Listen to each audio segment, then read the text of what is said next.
हरवलेले कागदपत्र आणि कृपेची लीला. स्वामी अनुभव भाग 15. ऐका जरा नीट.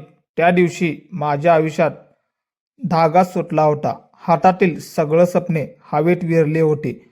महत्वाचे कागदपत्र गायब झाले होते. ज्याच्यावर घराचं भवितव्य टेकलेलं होतं. डोकं सुन्न झालं होतं. श्वास जड होत चाललं होतं आणि मनात काळोखा दाटला होता. घरभर धावपळ सुरू होती. कपाट उघडले, फाईल खाली टाडल्या, बॅग उलटावलट्या केली. सगळं काही ड्रावर रिकामे केले, पण हातात काहीच लागत नव्हतं. घामाने अंग चिंब झालं होतं. छातीत धडधड वाढत होती. ती कागदपत्र साधी नव्हती. बँकेचं मोठं काम अडणारं होतं. कर्जाचं प्रकरण अडकणार होतं. एक दिवस उशीर म्हणजे मोठं नुकसान. वेळ हातातून निसटत होती. घरच्यांच्या चेहऱ्यावर ताण होता. कोणी काही बोलत नव्हतं, पण सगळं मला स्पष्ट दिसत होतं. मी स्वतःवरच रागवलं. का नीट ठेवली नाही? का तपासली नाही आधी? मनात पश्चाताप वाढत गेला होता. बायको शांत बसली होती. आई देवघरात जाऊन बसली होती. घरात शब्द नव्हते. फक्त चिंता चिंता आणि तणावाचे वातावरण झालं होतं. पुढे काय करावा डोकं पूर्ण ब्लॅक झालं होतं. आणि परत शांत बसल्यावर विचार आलं की पुन्हा एकदा शोधू आणि बघू मिळतंय काय. पुन्हा एकदा सगळं शोधलं. गादीखाली पाहिली, जुन्या फाईल्स तपासल्या, बॅगेच्या आत बॅग पाहिली, किचन पर्यंत पाहिलं, पण काही सापडलं नाही. रात्री डोळ्याला डोळा लागत नाही. मन मात्र तुटत चाललं होतं. काय करावं ते पण कळत नव्हतं. बँकेचे डॉक्युमेंट तुम्हाला तर माहीत आहे किती क्रिटिकल डॉक्युमेंट असतात. नोटरी, स्टॅम्प, सर्व काही माझं त्यावर होतं. आई शांतपणे म्हणाली, घाबरू नको, काहीच होत नाही, विश्वास ठेव. ती दिवा लावून बसली. मी तिच्या शेजारी बसलो. पहिल्यांदा मनापासून हात जोडले, डोळे मिटले आणि सगळं स्वामी समर्थावर सोडून दिलं होतं. शब्द फुटत नव्हती, फक्त शांत प्रार्थना. मनात धडधड चालू होता.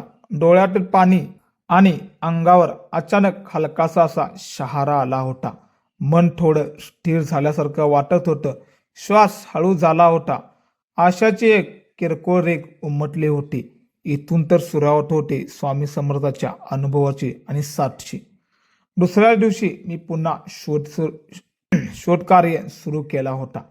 यावेळी घाई नव्हती मनात. मन शांत होतं. जुन्या कपाटाकडे वळलो. धूळ झटकली. एका कोपऱ्यातील पिशवी दिसली, जी कधी लक्षातच आली नव्हती. क्षणभर थांबलो. ती पिशवी हातात घेतली. हृदयाची धडधड वाढली. हळूच उघडले. आता काही जुने कागद एक एक उलटायला सुरुवात केली. श्वास रोखून पाहत होतं आणि अचानक तीच फाईल हातात आली होती. माहित नाही कोण आणि कसं ठेवलं होतं. मीच ठेवलं असेल, पण मलाच माहीत नव्हते. डोळ्यावर विश्वास बसत नव्हता. काल ह्याच ठिकाणी पाहिलं होतं, पण दिसलंच नव्हतं. आज मात्र अगदी समोर. मी खाली बसलो. डोळ्यातून पाणी वाहू लागले होते. घरात हाक मारली. आनंद पसरला. आई धावत गेली. कागद हातात घेतले. ती हसली आणि रडली एकाच वेळी. बायकोने सुटकेचा निश्वास टाकला होता. घरात जिवंतपणा परत आला होता. तणाव वितळू लागलं होतं. मी शांत बसलेलं होतं. मनाने कृतज्ञता उसळली होती. क्षणभर विचार केला, हे कसं काय शक्य झालं होतं? काल का दिसले नाही? आजच कसं सापडलं? योगायोगा म्हणायचा की संकेत? मनात उत्तर स्पष्ट होता. हा धीरचा परताव होता. काल मी खूप घाई आणि गडबडीमध्ये होतो. आज डोकं शांत करून सर्व काही पाहिलं. मग मला फाईल आलेली होती. मी लगेच फाईल नीट केली होती. सगळे कागद परत एकदा पुन्हा सिक्वेन्स प्रमाणे लावलं होतं. एकही कमी नव्हता. जणू कोणीतरी जपून ठेवलं होता. वेळ अजून हातात होती. आता उशिरा नव्हता. भीती उसारलेली होती. विश्वास अनेक पटीने वाढली होता. बँकेकडच्या रस्त्याकडे निघाले होतो. रस्त्यात मन शांत होता. कालचाच मी आणि आजचाच मी खूप वेगळा झालेला आहे. भीतीऐवजी स्थिरता झाली होती. तणावाऐवजी विश्वास पकडला होता. हातात फाईल घट्ट पकडली. डोळ्यात निर्धार होता आणि चालण्याची ताकद अनेक पटाने वाढले होते. बँकेत नंबरला लागला होतो मी. अधिकाऱ्याने कागदपत्र तपासली. क्षणभर थांबला. मी श्वास रोखला. तो म्हणाला, ठीक आहे, वेळेत आलात, काम पुढे जाईल. ते ऐकून माझं मन हलकं झालं होतं. मी बँकेच्या बाहेर पडलो, आकाशाकडे पाहिलं, डोळे मिटलो आणि हात जोडलं. मनात फक्त एकच, धन्यवाद. मन थोडं हलकं झालं होतं, पाय जड राहिले नव्हती. मी मोकळा श्वास घेतला.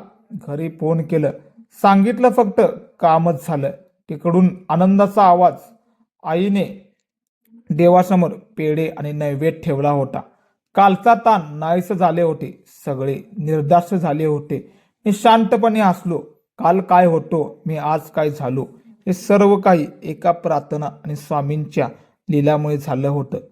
त्या दिवसानं शिकवलं, घाबरून काही उपयोग नाही. शांत राहिलं तर मार्ग आपोआप दिसतो. विश्वास ठेवला तर उत्तर मिळतं. संकट येतात, संकट जातात, पण ती कायमस्वरूपी कोणतीच गोष्ट या जगात आणि आयुष्यात राहत नाही. मन स्थिर ठेवलं की दरवाजे उघडतात. मी कागद नीट ठेवायला शिकलो. पुन्हा तीच चुका पुन्हा पुन्हा केली नाही. पण भीतीही मनात ठेवली नाही, कारण अनुभव मिळालेला होता. आधाराची जाणीव झाली होती. घरात श्रद्धा अनेक पटीने वाढली होती. तणावाऐवजी विश्वास आला होता. हे तर खरी स्वामी समर्थ आणि माझी कमाई होती. रात्री गाढ झोप लागली होती. अनेक दिवसांनी फोनची भीती नव्हती, उद्याची काळजी नव्हती. मन स्थिर झालं होतं. डोळ्यासमोर दिवा पेटलेला, शांत आणि श्वास आणि समाधान.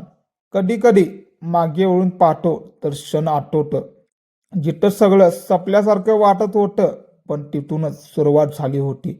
विश्वाची, धैर्याची, आत्मविश्वासाची आणि स्थिरताची. घरात आता बोलणं बदललेलं होतं. काही नाही, गडबड नाही, आरडाओरडा नाही, काहीच नाही. शांत निर्णय, एकत्र प्रार्थना, एकत्र प्रयत्न आणि एकत्र समाधान. हा मोठा बदल झाला होता. त्या पिशवीचे रहस्य आजही कोणालाच कळलं नाही. काल दिसलं नाही, आज अगदी समोर. मन सांगतं, संकटात धीर धरल्यावर उत्तर दिसतं. घाईघाईमध्ये उत्तर दिसत नाही. शांततेत मात्र उत्तर आपल्याला नक्कीच दिसते. मी स्वतःला शब्द दिलं, भिंतीला डोक्यावर बसू देणार नाही. संकट आलं तर शांत उभा राहीन. पहिल्यांदा मन सावरीन, मग उपाय शोधीन, विश्वास टिकवेन, प्रार्थना सोडणार नाही. ही तर माझी खरी शपथविधी घडली होती. घरातला तो दिवस वळणबिंदू ठरला होता.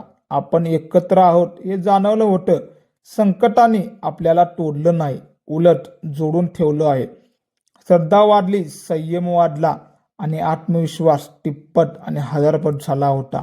हा अनुभव अमूल्य होता. आजही ती फाईल हातात घेतो तर अंगावर हलकासा शहारा येतो, कारण आठवतं, कालचा ताण, आजची शांतता, कालचा अंधार, आजचा प्रकाश. हा फरक मला जाणवत असतो. मी शिकलो, संकट आलं की आधी थांबायचो, घाबरायचं नाही, स्वतःला सावरायचं, घरच्यांना धीर द्यायचा आणि मग मार्ग शोधायचो. विश्वासाने पुढे जायचं, उत्तर मिळतंच. त्या दिवशीही नुकसान टळलं, वेळेत काम झालं, मोठा धक्का वाचला, घर वाचलं, स्वप्न वाचलं आणि मनही वाचलं. ही तर खरी कमाई आणि स्वामी समर्थ यांची कृपा आहे. आज कुणी विचारलं कसं निभवलं, मी एकच सांगतो, शांत राहिलो, विश्वास ठेवला, प्रार्थना केली आणि प्रयत्न मी सोडले नाही. फक्त इतकेच बोलतो. त्या दिवसानंतर भीती आधीसारखी वाटत नाही. संकट मोठं असलं तरी आता पक्क समजलं होतं की शांत राहायचं. घरातही आता स्थिरता आहे. घाई गडबड अजिबात नाही. संयम आहे, विश्वास आहे, श्रद्धा आहे. रात्री देव घरात बसवले की तो दिवस अजूनही आठवतं. हात आपोआप जोडले जातात, कारण अनुभव शब्दापेक्षा मोठा होता. तो जाणवला होता, तो जगला होता, तो शिकवून गेला होता. धीर म्हणजे शक्ती. संकटाने मला तोडलं नाही, त्यांनी मला घडवलं, आतून मजबूत केलं होतं. निर्णय माझे पक्के झाले होते, विश्वास स्थिर केला होता, घर घट्ट केलं होतं आणि मन शांत केली. हा बदल कायमस्वरूपी बदल झाला होता. आज ती पिशवी कपाडात आहे, पण तिची आठवण माझ्या मनात आयुष्यभर राहणार. ती मला दरवेळी सांगते, घाबरू नकोस, थांब, शांत हो आणि मागे पहा, मार्ग दिसेल. संकटाच्या क्षणी घेतलेला धीर तोच खरी संपत्ती. प्रार्थनेत मिळालेली स्थिरता तीच खरी ताकद. विश्वासाने घेतलेले पाऊल तेच तर खरे वळण आणि अनुभवाने मिळालेला धडा तो कायमची साथ. जर तुम्ही तुमच्या आयुष्यात काही हरवले तर आधी घाबरू नका. शांत बसा, मन सावरून घ्या, विश्वास ठेवा, प्रार्थना करा आणि प्रयत्न ठेवा.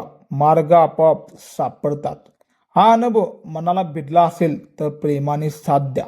अशाच खऱ्या गोष्टी ऐकायच्या असतील तर आपल्या परिवारात सामील व्हा. इथे श्रद्धा आहे, इथं धीर आहे, इथे अनुभव आहेत आणि प्रेमाने सबस्क्राईब करायला विसरू नका.